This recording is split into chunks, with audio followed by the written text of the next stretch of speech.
Friends, मी पाहिला red 2 चा trailer आणि त्याचाच रिव्ह्यू तुमच्यासाठी घेऊन आलोय की मला हा ट्रेलर कसा वाटला। तर पूर्वी चॅनलला पटकन सबस्क्राइब करा, आपण लगेच रिव्ह्यूला सुरुवात करूया। शस्त्रधारी देख रहे हो, बाहर सरकारी कर्मचारी देख रहे हो।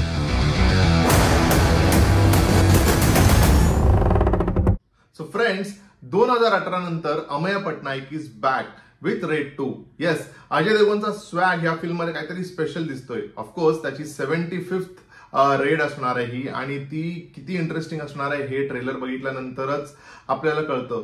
So you know, there are some trailer जेव्हा बघितल्यानंतर ना वी आर व्हेरी कॉन्फिडंट की ही फिल्म चालणार आहेच।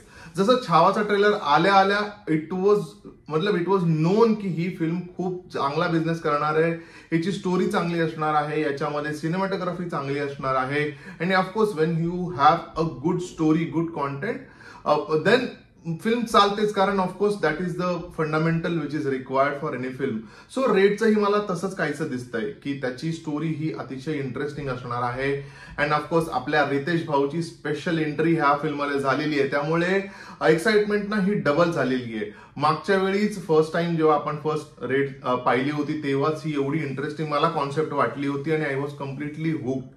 त्यानंतर आता एक अतिशय स्ट्रॉंग पर्सनॅलिटी जी अजय देवगणच्या समोर, I think it's a perfect choice, because Ajay देवगणचं जेवढं स्ट्रॉंग कॅरेक्टर आहे त्याच्यासमोर असाच म्हणजे स्ट्रॉंगर कॅरेक्टर त्याच्यासमोर उभं करणं, त्यामुळे त्या दोघांमधली अगेन जे टसल असणार आहे किंवा जेही असणार त्या दोघांमध्ये ते बघणं खूप मजा येणार आहे। 4 चीजें आपकी नजर में आई, 5वीं है और सबसे बड़ी चीज आपकी आंख के सामने है, पर आप उसे ढूंढ नहीं पाएंगे। हा डायलॉग बघितल्यानंतर आपल्या हेही लक्षात येतं की अजय देवगणसाठी ही रेड अतिशय इझी नसणार आहे, म्हणजे हे टसल बघायला खूप जास्त मजा येणार आहे। अजय देवगणलाही तेवढा स्ट्रगल करावं लागणार आहे, कारण ऑफकोर्स अजय देवगणच्या अगेन्स्ट जी पर्सनॅलिटी ह्यावेळी आहे ती पर्सनॅलिटी खूप स्ट्रॉंग पर्सनॅलिटी आहे, आणि हे रितेश भाऊच्या कॅरेक्टर मधनं आपल्याला दिसतंय देखील।